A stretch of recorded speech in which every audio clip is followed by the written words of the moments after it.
Selamat datang di Si Binuang Channel.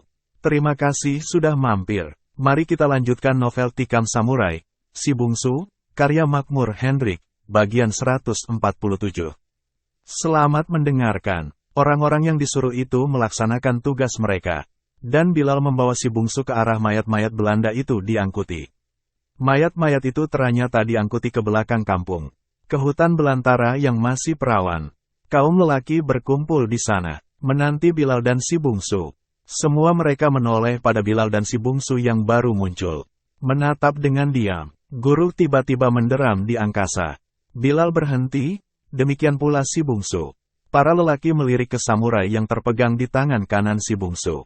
Dari cerita yang pernah mereka dengar, anak muda ini mahir dan amat cepat dengan samurai Jepang itu. Tapi di pasar Jumat tadi, beberapa orang sempat melihatnya.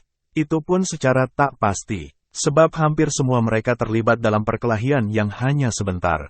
Hanya saja, dari mayat-mayat yang mereka bawa ini, ada 2 orang tentara Belanda yang belah perut dan dadanya. Dan itu pasti termakan samurai. Jadi dengan kopral yang putus kaki dan tangan kanannya itu, ada 3 serdadu Belanda yang dibabat samurai tersebut. Hanya itu sebagai bukti bagi penduduk bahwa anak muda ini memang cepat dengan samurainya.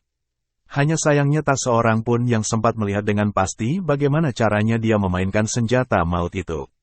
Kini mereka tegak membisu. Bilal yang merupakan seorang pemuka di kampung itu, akhirnya bersuara. Asir saya suruh membawa motor tempel Belanda itu ke Danau Baru. Menenggelamkan di sana. Saya rasa kalaupun ada pencaharian oleh pihak Belanda kemari mereka takkan menemukan jejak sedikit pun, dia berhenti. Para lelaki itu tak ada yang bersuara. Bilal menyambung, kini kita kuburkan mayat-mayat Belanda ini. Kuburkan bersama pakaian mereka. Senjata simpan di rumah Suman. Kita kuburkan mereka lebih ke hutan sana. Lewati paya-paya tersebut agar jejak kita tak mudah ditemukan.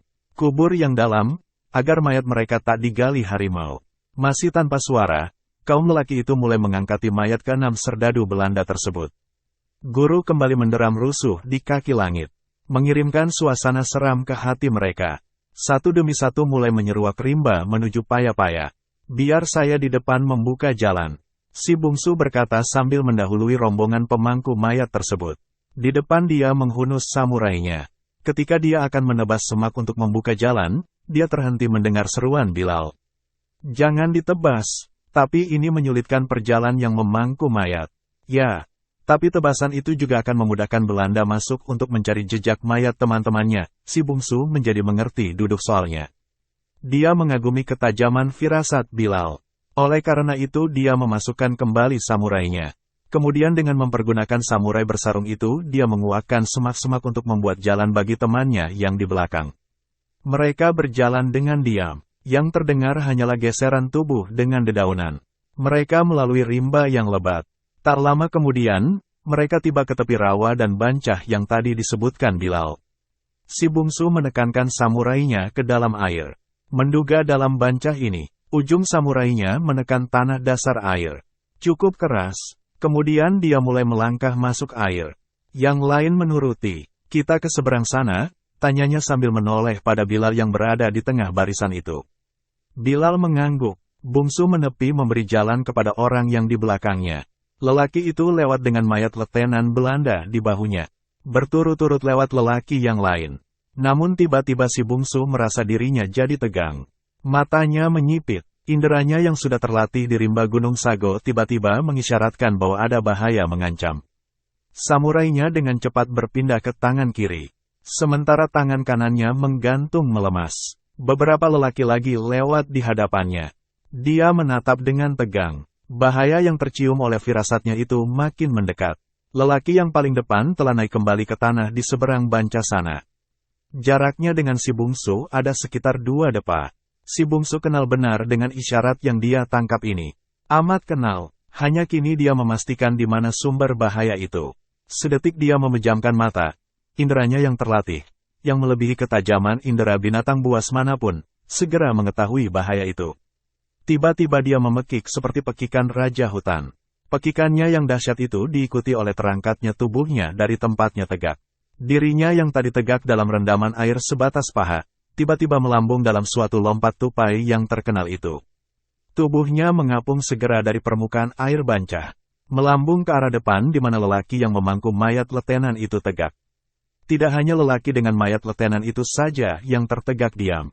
Semua anggota rombongan pengubur mayat itu, termasuk Bilal yang berjumlah 14 orang pada tertegak kaget, dan seperti dipakukan ke tanah begitu mendengar pekik si bungsu tadi. Dan kini dengan pandangan tak berkedip, mereka melihat tubuh si bungsu turun di depan sekali. Persis di sisi Soli yang memangku mayat letenan itu. Tangan kanan si bungsu dengan kuat mendorong tubuh Soli.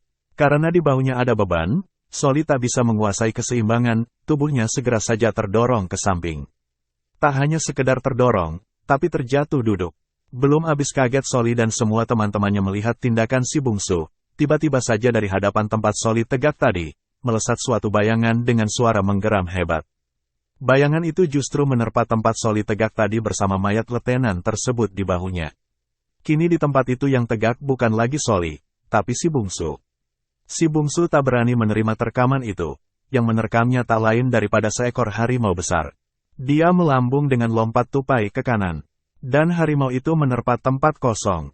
Semua lelaki yang segera melihat harimau itu pada tegak melongo. Hanya Bilal yang mengucap istighfar. Yang lain tanpa dapat dicegah pada menggigil. Mereka rata-rata memang pesilat, tapi tak semua pesilat berani menghadapi harimau. Apalagi di siang bolong dan di dalam rimba raya. Mayat-mayat yang tadi mereka panggul, pada berjatuhan tanpa mereka sadari. Dan mereka pada tegak menggigil. Tetaplah diam di tempat kalian, si bungsu berteriak memperingati ketika dia lihat ada seorang dua yang ingin ambil langkah 1000. Semua pada tertegak. Si bungsu memperingatkan hal itu untuk menghindarkan korban. Sebab dia telah hidup dalam belantara Gunung Sago. Telah berkelahi dengan harimau-harimau di Gunung Sago tersebut untuk mempertahankan hidupnya. Dan dia jadi sangat kenal pada sifat harimau-harimau. Mereka akan memburu orang yang membelakanginya. Yang lari terbirit-birit, harimau justru jadi segan dan agak gentar pada orang yang tegak diam dan menatapnya. Dan kini harimau yang besarnya bukan main itu mengeram. Beberapa lelaki ada yang terkencing. Si bungsu dengan langkah ringan memutar tegak. Dan kini dia persis di hadapan harimau itu. Harimau itu mengais-ngaiskan kakinya ke tanah. Meninggalkan jejak kuku yang dalam pada tanah keras tersebut. Dan tiba-tiba tubuhnya merendah. Matanya nyalang menatap si bungsu tak berkedip. Si bungsu tegak dengan tenang. Dan kedua kakinya terpentang lebar. Dia balas menatap harimau itu dengan pandangan tak berkedip. Mereka sama-sama mengukur, dan tiba-tiba tanpa memberitahu, tanpa bersuara sedesah pun, tubuh harimau itu melesat dengan kecepatan yang tak terikutkan oleh mata. Menghambur ke arah si bungsu. Demikian cepatnya sergapan itu, sehingga hampir-hampir tak terikutkan oleh mata lelaki-lelaki yang ada di sana. Yang dapat melihat dengan jelas gerakan itu hanyalah Bilal yang telah masak ilmu silatnya. Dia melihat betapa harimau itu tidak menerkam. Tapi dalam lompatannya dia menamparkan ke arah si bungsu. Dan hanya Bilal pula lah yang dapat sedikit melihat betapa dengan kecepatan yang sulit dimengerti, tangan kanan si bungsu tiba-tiba telah memegang samurainya. Dan samurainya itu membabat ke arah harimau yang menerkamnya itu. Masih bersama si Binuang Channel. Mari kita lanjutkan novel Tikam Samurai, Si Bungsu, karya Makmur Hendrik, bagian 148. Hanya itu yang terlihat. Bilal tak tahu apakah antara kedua lawan itu ada yang kena atau tidak. Tapi dia dan semua lelaki yang tertegak diam itu melihat betapa kini kedua mereka saling berhadapan kembali. Harimau itu tegak mencekam tanah 4 depa di belakang si bungsu. Tegak tanpa cedera apapun. Sebaliknya si bungsu juga tegak dengan posisi seperti tadi. Dengan tubuh tegak lurus dan dengan kaki yang terpentang lebar. Bedanya kini samurainya kembali telah tersisip dalam sarangnya di tangan kiri. Sementara tangan kanannya tergantung lemas. Dia juga tegak tanpa luka segores pun. Semua mereka menghela nafas. Ini adalah pertarungan yang belum pernah mereka saksikan seumur hidup. Belum pernah dan mungkin tak pernah terjadi untuk kedua kalinya. Mereka memang banyak mendengar bahwa pesilat-pesilat tangguh biasanya memutus kaji dengan bertarung melawan harimau. Dan mereka juga tahu bahwa di antara pesilat-pesilat yang tangguh itu, Bilal konon adalah salah seorang yang telah lulus dari perkelahian seperti ini. Entah benar entah tidak, tapi sudah menjadi rahasia umum, sudah menjadi buah bibir, bahwa Bilal telah lulus dari ujian dengan ninik belang. Mereka tak mengetahui dengan pasti karena tak melihatnya. Dan sebaliknya, Bilal pun tak pernah membantah atau mengiyakan desas-desus itu. Yang jelas dia memang seorang pesilat tangguh yang telah masak. Dan kini, manusia melawan harimau. Bila ada kesempatan seperti itu, maka meski dengan celana basah karena kencing, mereka berusaha juga untuk tetap tegak. Berusaha agar mata mereka terbuka lebar menyaksikan perkelahian itu. Menyaksikan dengan tubuh terguncang-guncang karena menggigil ngeri. Tiba-tiba mereka menyaksikan sesuatu yang aneh. Di belakang sana, harimau itu kembali mencengkamkan kaki depannya ke tanah. Matanya menatap marah pada si bungsu yang membelakanginya. Membelakang, bayangkan, ada manusia yang berani membelakanginya. Bukankah itu suatu penghinaan? Harimau itu benar-benar berang, dia tak mau dihina demi kain. Apalagi di hadapan tatapan sekian banyak manusia. Dan dia berniat kali ini untuk mengoyak tubuh manusia sombong yang membelakanginya ini. Akan halnya si bungsu, kelihatan memejamkan matanya. Kemudian perlahan merendahkan tubuh, lalu duduk bersila di tanah. Duduk dengan mata tetap terpejam. Inilah yang membuat heran dan terkejut lelaki-lelaki dari bulu Cina itu. Termasuk Bilal, tak seorang pun yang tahu bahwa jika dia telah berbuat demikian itu berarti di sekitarnya nada maut yang siap merenggut nyawa setiap makhluk yang mendekati tubuhnya yang diam terpejam itu. Tak seorang pun yang mengetahui itu. Bahkan Bilal yang pesilat tangguh itu tak pula bisa menangkap secara penuh. Dia hanya bisa menerka-nerka bahwa anak muda itu sebenarnya barangkali sedang memusatkan inderanya. Sedang menghimpun segala makrifat. Tapi itu hanya dugaannya saja. Dia tetap saja cemas melihat hal itu. Dan tiba-tiba, tanpa suara sedesah pun seperti tadi, bahkan kini seperti tak ada angin terkuat sedikit pun oleh tubuhnya yang besar dan dahsyat itu, harimau tersebut melesat dengan kecepatan hampir-hampir 3 kali kecepatan loncatannya yang pertama tadi. Meloncat dengan mulut yang diarahkan untuk menerkam tepat-tepat ke tengkuk si bungsu. Bilal tak melihat gerakan sedikit pun dari pihak si bungsu. Dan saat berikutnya, terlalu cepat buat diikuti mata siapapun. Terlalu cepat. Hanya bayangan yang tak jelas.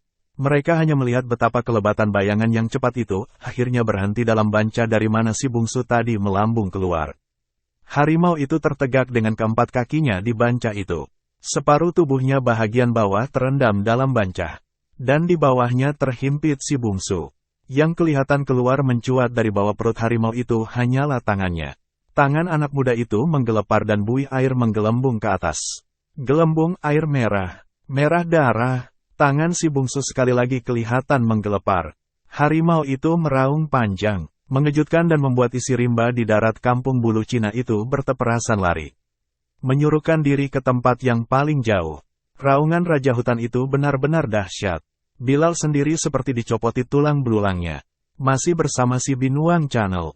Mari kita lanjutkan novel Tikam Samurai, Si Bungsu, karya Makmur Hendrik, bagian 149. Ya Allah, bungsu, ucapan perlahan terdengar keluar dari bibirnya yang pucat. Demikian hebatnya terjangan harimau itu tadi, sehingga mementalkan tubuh si bungsu dan dirinya ke banca ini. Lontaran yang jauhnya 6 depa dari tempat si bungsu duduk bersila memejamkan mata tadi. Semua lelaki dari kampung kecil itu tegak dengan wajah pucat dan mulut ternganga. Harimau besar itu menoleh keliling, dan tiba-tiba tubuhnya miring dan rubuh ke dalam air bancah yang telah menjadi merah di sekitarnya. Tangan si bungsu yang dirinya berada dalam air di bawah perut harimau itu sekali lagi seperti akan memegang sesuatu di udara.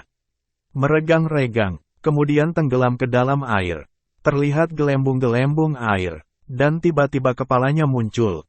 Dia menarik nafas terbatuk-batuk. Bungsu, Bilal berteriak dan memburu, si bungsu terbatuk-batuk lagi. Kemudian memuntahkan air bancah yang terminum olehnya. Dia dibantu tegak oleh Bilal. Sementara lelaki-lelaki yang lain masih tertegak diam, takjub dan terpana. Untuk menegakkan si bungsu, Bilal terpaksa mendorong harimau itu ke pinggir. Harimau itu ternyata mati. Samurai si bungsu menancap persis di jantungnya, tembus hingga ke punggung. Dan tiba-tiba belantara itu seperti akan robek oleh pekik dan sorak gembira lelaki-lelaki dari bulu Cina tersebut.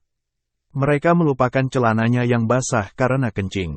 Bahkan 2 orang di antaranya melupakan kentut dan berak yang memenuhi celana mereka tak kala harimau itu meraung dengan menghimpit tubuh si bungsu. Mereka berlarian mengelilingi anak muda itu. Si bungsu membuka bajunya yang basah. Dan tiba-tiba semua lelaki dari bulu Cina itu tertegun. Mereka menatap punggung, dada dan perut si bungsu. Tubuh anak muda itu seperti habis sembuh dari suatu penjagalan. Bekas luka lebih dari selusin simpang siur pada tubuhnya itu. Mereka saling pandang sesamanya, kemudian menatap pada si bungsu. Dan si bungsu segera mengetahui bahwa parut bekas luka yang malang melintang di tubuhnya menarik perhatian lelaki-lelaki itu. Dia memeras bajunya yang basah kuat-kuat untuk mengeringkan air bancah tadi. Kita kuburkan Belanda-Belanda ini, katanya sambil menoleh pada Bilal. Bilal yang tegak di dekatnya tersenyum dan mengangguk. Mereka lalu kembali mengangkati mayat-mayat Belanda yang tadi berjatuhan di dalam bancah. Kemudian kembali naik ke daratan menerobos hutan di seberang bancah itu. Menggali lubang besar di tanah. Kemudian memasukkan ke-6 mayat Belanda itu sekaligus ke satu lubang.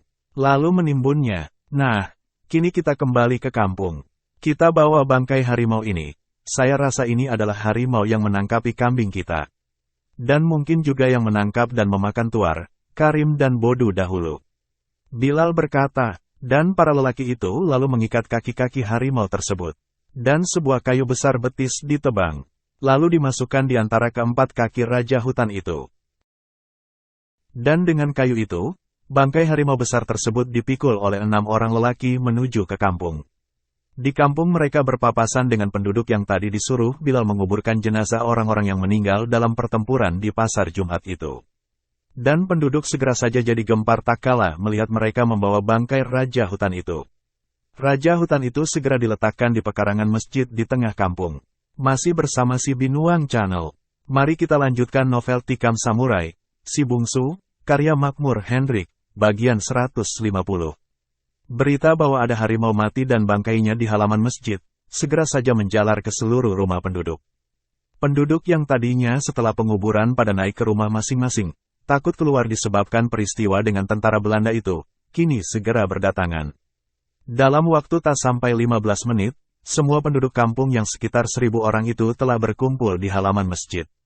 Mereka ternganga melihat bangkai harimau yang hampir sebesar kerbau itu. Kemudian lelaki-lelaki yang tadi pergi bersama si bungsu dan Bilal, menyaksikan perkelahian itu pada bercerita pada orang di sebelahnya. Mereka menceritakan jalan perkelahian yang belum pernah terjadi itu.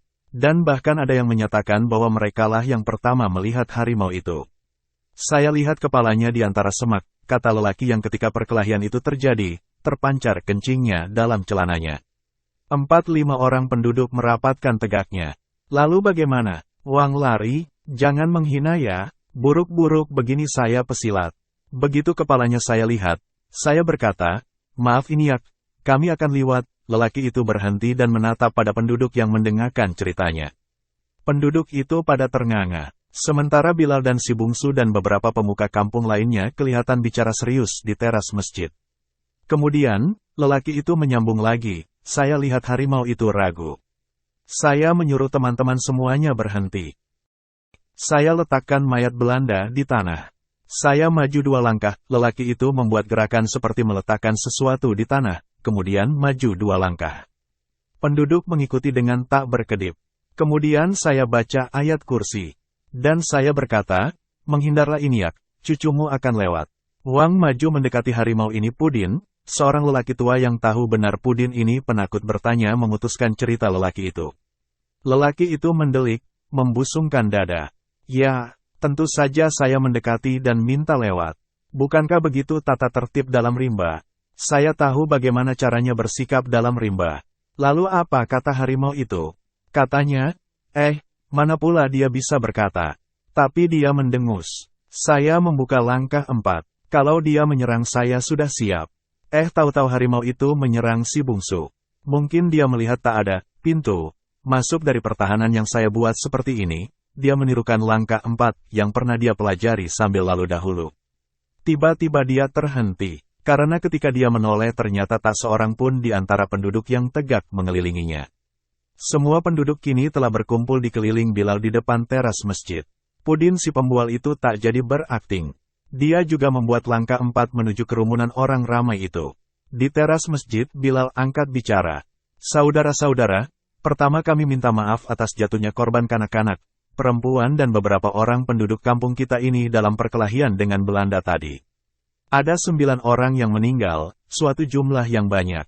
Tapi itulah resiko perjuangan. Kami berterima kasih atas kerelaan saudara-saudara terhadap korban yang jatuh itu. Semoga Tuhan memberikan iman yang teguh bagi keluarga yang kematian familinya hari ini. Belanda barangkali akan mencari teman-teman mereka tadi kemari. Mungkin akan ada lagi korban yang jatuh. Meskipun kedatangannya kemari sangat tipis, mengingat jaraknya kampung ini yang terpencil dan jauh dari Pekanbaru. Namun tak ada salahnya kita waspada. Masih bersama si Binuang Channel. Mari kita lanjutkan novel Tikam Samurai, Si Bungsu, karya Makmur Hendrik, bagian 151.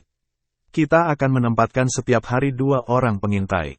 Yang satu di bahagian hulu sana, yaitu untuk menjaga kalau-kalau Belanda datang lewat sungai dari Teratak Buluh seperti pagi tadi. Yang seorang lagi akan menjaga di Kampung Kutik, yaitu untuk mengawasi kalau-kalau patroli Belanda datang lewat darat. Hanya 2 jalur itu yang akan ditempuh Belanda untuk datang ke kampung ini. Penjagaan akan bergilir tiap hari. Kalau kelihatan mereka datang, yang bertugas harus memukul tontong sebagai isyarat, penduduk harus segera meninggalkan kampung. Ada kesempatan 1 jam untuk menyelamatkan diri. Bersembunyilah ke hutan. Jangan takut dengan harimau, sebab mereka juga akan lari begitu melihat kita datang ramai-ramai. Bersembunyilah yang jauh, agar tak tertangkap. Tentang keselamatan kampung ini, rumah dan harta benda, jangan khawatir. Kami para anggota Fisabilillah akan menjaganya. Kalau Belanda masuk kemari, mereka akan kami sambut dengan peperangan. Kaum lelaki akan membantu kami. Untuk sampai ke kampung ini mereka harus naik sampan atau motorbot. Kami akan berusaha menenggelamkan mereka sebelum turun dari sampannya. Untuk mengatur penyergapan itu nanti semua lelaki yang mau menyumbangkan baktinya untuk kampung ini, silakan masuk masjid. Yang bersedia silahkan menunjuk, Bilal tak usah menanti terlalu lama. Sebab begitu dia selesai ngomong, semua lelaki pada mengacungkan tangannya ke atas. Si Bungsu melihat betapa tidak hanya pemuda-pemuda yang mengacungkan tangannya ke atas, tetapi juga kanak-kanak dan lelaki-lelaki tua. Bahkan ada 6 orang perempuan. Maaf kami bukan menolak yang tua-tua dan kanak-kanak. Tidak pula menganggap enteng akan kemampuan perempuan. Tapi buat sementara kita belum lagi akan berperang, Bilal berkata atas berusaha ikut berpartisipasinya yang tua. Kanak-kanak dan kaum perempuan. Dia mencari cara yang baik untuk menolak mereka. Pada akhirnya bila pertempuran terjadi, tidak hanya kami, melainkan seluruh kita, seluruh yang bernafas akan mempertahankan negeri ini dengan darah dan nyawa. Tapi itu belum sekarang. Sekarang hanya dibutuhkan beberapa belas orang lelaki yang dewasa saja. Kaum perempuan kami harapkan bersama anak-anak dan adik-adiknya di persembunyian. Bapak yang tua-tua kami harapkan tak tersinggung. Berikanlah kesempatan pada kami yang muda-muda untuk melindungi Bapak. Cara Bilal ini amat kena. Tak seorang pun yang membantah. Bilal segera saja menghimbau pada lelaki dewasa yang jumlahnya sekitar 100 orang. Memberi beberapa petunjuk. Kemudian dia sadar bahwa ada sesuatu yang terlupa. Untuk itu dia lalu bicara lagi pada penduduk yang kini perhatiannya beralih pada bangkai harimau itu. Oh ya, kami baru saja kembali dari rimba sana. Dan kami dicegat harimau besar ini. Kami telah menyaksikan suatu perkelahian yang dahsyat antara harimau itu dengan saudara bungsu. Bilal tahu menceritakan secara lengkap bagaimana perkelahian terjadi. Semua penduduk pada mendecah-decah. Kemudian beberapa orang lelaki pada mengguliti harimau tersebut. Perutnya dengan hati-hati dibelah dengan pisau tajam. Pekerjaan itu memakan waktu cukup lama. Hari telah senja, mereka berhenti untuk sembahyang maghrib. Selesai sembahyang mereka melanjutkan pekerjaannya. Beberapa lelaki telah berangkat ke pos pengintaian seperti yang dikatakan si Bilal. Tapi dalam masjid itu seperti pasar malam. Mereka datang ke sana dengan memakai suluh. 2 buah lampu Petromax milik masjid dibawa keluar. Cahayanya menerangi halaman masjid tersebut. Tiba-tiba terdengar seruan. Orang berbondong-bondong mendekati harimau tengah di belah itu.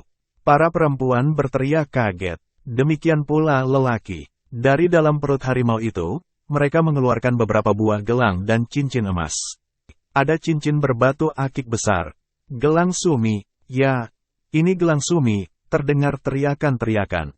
Orang makin banyak berkerumun. Nudin, Nudin. Ini gelang istrimu, suara teriakan yang kacau balau timpa betimpa. Seorang lelaki dengan kumis jarang menyeruak. Dan dia tertegun tegak tak kala melihat gelang emas yang baru diambil dari perut harimau besar itu. Kemudian terdengar dia memekik. Di tangannya terpegang pisau. Dan sebelum orang sempat mencegahnya, pisau itu sudah merajah bangkai harimau tersebut. Dan ketika orang-orang sadar bahwa kulit harimau itu harus diselamatkan, maka kesadaran itu sudah terlambat. Nurdin sudah merajah harimau itu dengan caci maki sambil menikamkan pisaunya berulang kali. Dan akhirnya dia tertegak terperangah. Orang-orang yang melihatnya juga pada terperangah. Masih bersama si Binuang Channel. Mari kita lanjutkan novel Tikam Samurai, Si Bungsu, karya Makmur Hendrik. Bagian 152. Bangkai harimau itu seperti dikencang. Kenapa dia? Si bungsu berbisik perlahan pada Bilal yang tegak di sisinya. 5 bulan yang lalu, dia kehilangan istri. Waktu itu dia pergi menjual ikan ke Pekanbaru. Sepeninggalnya istrinya pergi menakik getah. Ketika dia kembali sore hari, istrinya tak di rumah. Mereka baru saja 3 bulan menikah. Ketika maghrib datang, istrinya belum juga muncul. Dia mulai mencari ke tetangga. Tapi para tetangga mengatakan bahwa tak melihat istrinya sejak pagi. Dia jadi curiga, bukankah pagi tadi istrinya berkata akan pergi menakik getah? Bersama penduduk dia menyusul istrinya ke kebun getah mereka di hilir kampung sana. Dengan membawa sulu daun kelapa, mereka meneliti kebun tersebut. Dan dekat sepohon karet yang dikelilingi semak rimbun, mereka menemukan jejak-jejak. Ada terompa, ada kantong tempat getah segrep. Ada darah dan tanah yang meninggalkan jejak harimau. Mereka mengikuti jejak tersebut, sebab bekas tubuh perempuan itu diseret nampak jelas di tanah. 30 depa dari tempat semula. Mereka menemukan pisau penakik getah perempuan itu. Nampaknya ketika ditangkap harimau, dia belum mati. Bahkan nampaknya berusaha melawan ketika tengkuknya dicengkram taring harimau itu dan menyeretnya pergi. Namun di tempat pisau pemotong karet itu jatuh, di sanalah mungkin ajalnya tiba. Dan malam itu mereka tidak menemukan apa-apa. Besok dan besoknya lagi mereka mencari terus. Sepekan lamanya pencarian itu berlangsung. Namun mayat istrinya tak pernah dijumpai. Dan ternyata hari ini dia temui gelangnya dalam perut harimau itu. Si bungsu sudah terbiasa hidup dalam kekerasan. Sudah tak lagi mempan akan kesedihan-kesedihan. Sebab hidupnya sendiri adalah rangkaian daripada kesedihan yang sambung-menyambung. Namun mendengar kisah tragis yang menimpa diri lelaki dari bulu Cina ini, hatinya jadi terharu. Dan ketika dia melihat betapa lelaki itu duduk terhenyak di tanah, memandang dengan wajah pucat dan air mata berlinang. Si bungsu jadi tak tahan. Dia beranjak dari sana, berjalan masuk ke masjid. Di dalam rumah Allah itu dia sembahyang sunat. Kemudian duduk membaca zikir. Itu adalah hari terakhir si bungsu di bulu Cina. Sebab malamnya datang kurir Kapten Nurdin dari Pekanbaru memberitahukan bahwa besok ada kapal menuju Singapura. Dan di Singapura kelak ada orang Indonesia yang mengurus keberangkatan si bungsu ke Jepang. Malam itu juga si bungsu kembali ke Pekanbaru. Meninggalkan bulu Cina, dia diantar oleh Bilal dan Badu sampai ke Marpuyan. Di sana sudah ditunggu oleh anak buah Kapten Nurdin. Esoknya sesuai dengan pesan Kapten Nurdin, dia berangkat ke Singapura. Kapal yang ditompanginya adalah sebuah kapal kecil yang selalu hilir mudik di Sungai Siak, membawa para pedagang dan penyelundup. Di Singapura beberapa pejuang bawah tanah Indonesia yang berada di sana sebagai pencahari senjata telah menunggu dan memberangkatkan si bungsu ke Jepang. Dia ditompangkan di sebuah kapal Jepang yang dicarter Inggris. Kapal itu bernama Ichimaru. Dalam perjalanan menuju Jepang, debar jantungnya terasa mengencang. Dia kini tengah menuju sebuah negeri dari mana pernah dikirim pasukan fasis yang amat kejam menjajah negerinya. Dia menuju sebuah negeri, dari mana pernah dikirim tentara yang telah merobek-robek negeri dan kaum perempuan Indonesia. Membunuh banyak sekali kaum lelaki, kanak-kanak dan orang dewasa, lewat pembantaian dan kerja paksa sebagai romusya. Dia kini menuju sebuah negeri di mana berdiam musuh besarnya. Orang yang pernah membunuh ayah, ibu dan kakaknya. Dia kini menuju negeri Saburo Matsuyama. Ke Jepang dia datang, di sana maut menghadang. Tokyo, Kyoto dan Nagasaki atau kota manapun di Jepang saat ini, keadaannya sama saja. Di mana-mana tentara Amerika kelihatan mondar-mandir. Di mana-mana orang kelihatan dicekam rasa takut dan penuh ketergesaan. Dan di mana-mana kelaparan dan kekacauan ekonomi merajalela. Itulah Jepang di tahun 50-an. Jepang yang ditaklukkan sekutu dengan 2 bom atom di Nagasaki dan Hiroshima.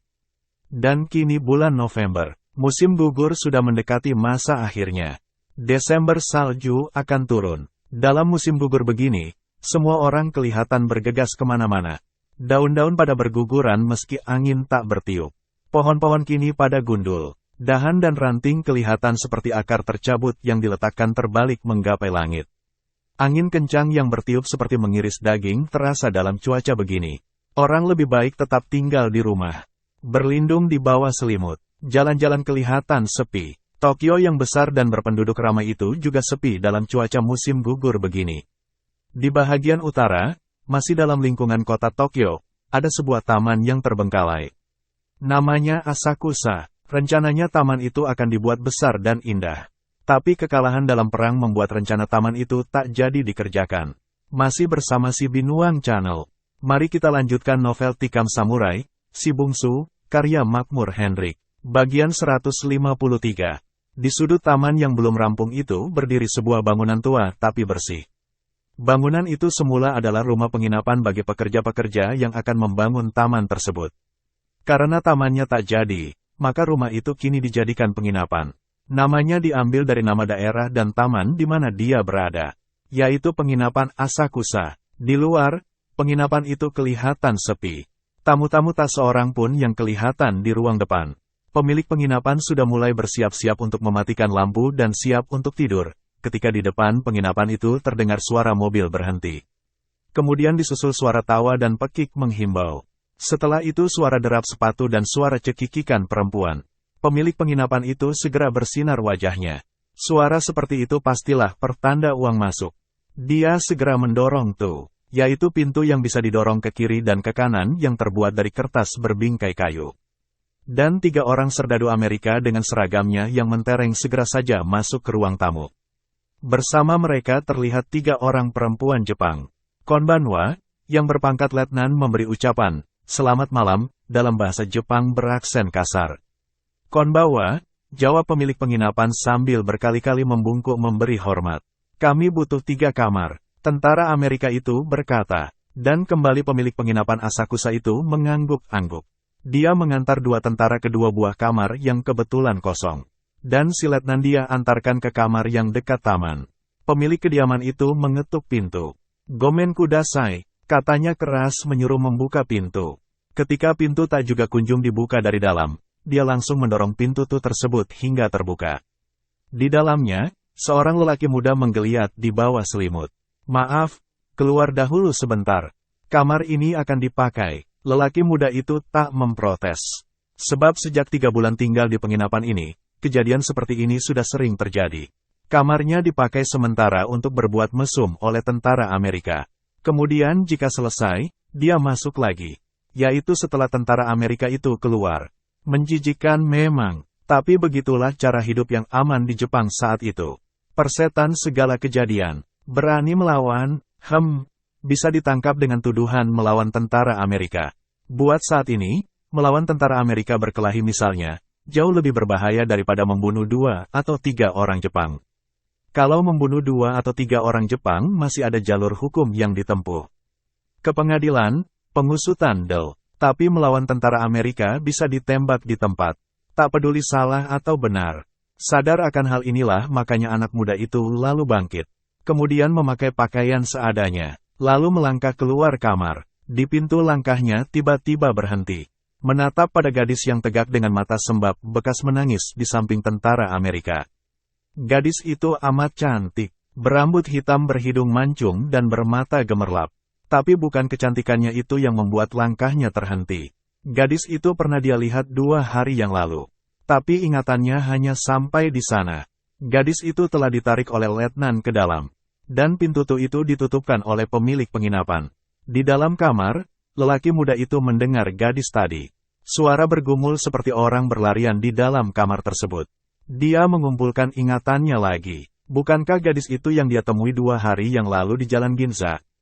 Saat itu dia akan pergi ke Shibuya mencari temannya sekapal dulu. Masih bersama si Binuang Channel. Mari kita lanjutkan novel Tikam Samurai, Si Bungsu, karya Makmur Hendrik. Bagian 154. Dia bingung harus naik apa. Ada kereta api, tapi dia tak tahu pasti apakah kereta itu akan ke Shibuya. Tengah dia kebingungan begitu, dia melihat seorang gadis lewat mengapit buku.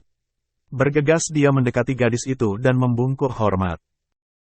Sumimasen, kono densa wa Shibuya e ikimasu ka? Numpang tanya, apakah kereta listrik ini pergi ke Shibuya? Tanyanya dalam bahasa Jepang yang terasa kaku. Gadis itu menoleh, dan selintas saja dia melihat betapa cantiknya gadis Jepang tersebut. Berumur paling banyak baru 18. Berambut hitam panjang, berhidung mancung dan bermata gemerlap dengan tubuh yang indah. Tapi gadis itu segera saja melotot lalu meneruskan perjalanannya tanpa menjawab sepatah pun. Dia jadi malu, dan kini, bukankah gadis itu yang ada dalam kamar bersama tentara Amerika itu? Gadis cantik yang sombong. Ternyata jadi gula-gula tentara Amerika. Dia menarik nafas panjang, duduk bersandar di kursi di lorong di depan kamarnya itu sambil berkelumun kain sarung. Dari kamar-kamar yang lain dia dengar suara tawa cekikikan perempuan. Tapi dari kamarnya yang dia tinggalkan tadi, dia mendengar suara orang bergumul. Suara rintihan perempuan, suara caci maki tentara Amerika itu. Suara kain robek. Oh, jangan. Suara gadis itu terdengar menghibah-hibah. Dan tiba-tiba pula, lelaki yang duduk berkelumun kain sarung di luar itu, yang tak lain dari si bungsu jadi tertegak. Gadis itu jelas tak menyukai perlakuan tentara Amerika tersebut. Dia mendengar betapa sejak tadi sebenarnya gadis itu lebih banyak meronta, menghindar dari perbuatan buas serdadu itu. Ketika dia dengar gadis itu kembali bermohon menghibah-hibah, si bungsu segera teringat pada kakaknya yang diperkosa Saburo Matsuyama. Dan tanpa dapat dia tahan, tiba-tiba pintu itu dia renggutkan dengan kasar. Letnan Amerika itu terhenti. Si bungsu melihat gadis itu terduduk lemah dengan pakaian yang compang camping di sudut ruangan. Sementara letnan itu dengan tubuh yang hampir telanjang berusaha menyeretnya kembali ke atas kasur. Tentara Amerika itu mendelik padanya. "Get out!" Letnan itu berteriak berang. Namun si bungsu dengan mata yang menatap dingin, tetap tegak mengangkang di pintu. Menatap dengan wajah penuh benci pada tentara Amerika tersebut. "Keluar, setan!" Tentara Amerika itu kembali menghardik. "Lebih baik Anda yang keluar. Gadis ini tidak mau diperlakukan demikian. Cari saja perempuan yang lain." Suara si bungsu terdengar datar. Dengan suatu geraman seperti macan kelaparan, letnan bertubuh besar itu menerkam si bungsu. Rasa berkuasa sebagai tentara yang menang perang membuat tentara ini menganggap semua orang bisa dia makan. Namun terkamannya terhenti separuh jalan. Si bungsu menanti terkaman itu dengan suatu tendangan telak. Kakinya mendarat di kerampang letnan yang hanya bercelana kotok kecil itu. Terdengar dia mengeluh. Matanya mendelik. Kemudian dengan sempoyongan sambil memaki panjang pendek, dia berjalan ke unggukan pakaiannya. Dan tiba-tiba dia membalik dengan pistol di tangan. Namun nasib tentara ini bernasib malang. Anak muda yang dia hadapi itu ternyata seorang yang sangat peka terhadap perkosaan. Di hatinya telah tergores luka dan dendam yang luar biasa akibat perkosaan yang dilakukan pada kakaknya bertahun-tahun yang lalu di Situju Ladang Laweh. Dan saat ini, naluri dendamnya itulah yang bicara. Begitu dia melihat letnan itu mengacungkan pistol ke arahnya, tanpa membuang waktu tubuhnya berguling di lantai. Lompat tupai. Gerakan yang tersohor ini dia pergunakan sesaat sebelum pistol itu menyala. Letusan itu mengejutkan semua isi penginapan. Dan letusan itu menerkam pintu pada bingkainya. Pintu tercampak. Letnan itu berputar mengarahkan pistolnya pada lelaki yang kini berada di kanannya. Namun yang dia hadapi adalah seorang anak muda yang telah lolos dari ribuan maut yang pernah mengancam. Anak muda yang dia hadapi sebenarnya adalah sisa-sisa kebuasan perang dan kebuasan rimba raya yang jauh lebih dahsyat. Kini anak muda itu tegak di sisinya dengan sebuah tongkat di tangan kiri. Dan begitu dia berniat menarik pelatuk pistolnya, saat itu pula tangan anak muda itu bergerak. Segaris cahaya putih yang sulit untuk diikuti kecepatannya, berkelabat. Masih bersama si Binuang Channel. Mari kita lanjutkan novel Tikam Samurai, Si Bungsu, karya Makmur Hendrik, bagian 155. Dan saat berikutnya adalah rasa perih yang sangat pada tangan si letnan. Dan letnan itu terpekik tak kala mengetahui bahwa tangannya yang berpistol itu telah putus sampai ke bahu. Dia meraung, tapi hanya sebentar sekali, sebab begitu raungannya keluar, begitu tubuhnya belah jadi dua. Darah menyembur-nyembur, dan sesaat, anak muda itu tegak dengan wajah dingin, tak berekspresi sedikit pun. Di luar terdengar derap sepatu berlarian. Seseorang muncul di pintu dengan bedil di tangan. Dia adalah sersan yang tadi datang bersama letnan yang mati itu. Matanya terbeliak melihat darah dan tubuh yang pontong di lantai. Lalu tangannya yang berbedil stengun tersebut. Tapi hanya sampai di sana gerakannya. Sebab setelah itu gerakan anak muda dari Gunung Sago itu terlalu cepat untuk bisa diamati. Tubuh sersan itu melosok ke lantai dengan dada dan perut belah. Mati dia, dan setelah itu yang terdengar adalah hiruk-pikuk. Si bungsu sadar bahwa maut mengancamnya. Dia menyambar bungkusan kecil miliknya di sudut ruangan. Kemudian melompat ke belakang, dan lenyap pada gelapnya malam. Di penginapan suasana jadi sangat heboh. Sebab peluit dan sirena mobil tentara terdengar meraung-raung. Penginapan itu dikepung dalam waktu singkat. Tak seorang pun boleh keluar. Bahkan semut pun akan diketahui bila keluar dari penginapan itu. Demikian rapat dan telitinya tentara Amerika mengepung penginapan itu dalam rangka mencari pembunuh kedua serdadunya. Namun saat itu, si bungsu telah berada jauh sekali dari sana. Dia hafal jalan-jalan memintas dari penginapan ke berbagai arah.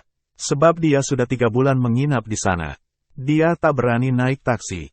Sebab orang akan mengetahui kemana dia pergi. Dia segera ingat, di daerah Ochanomizu dan Yotsuya ada terowongan bawah tanah.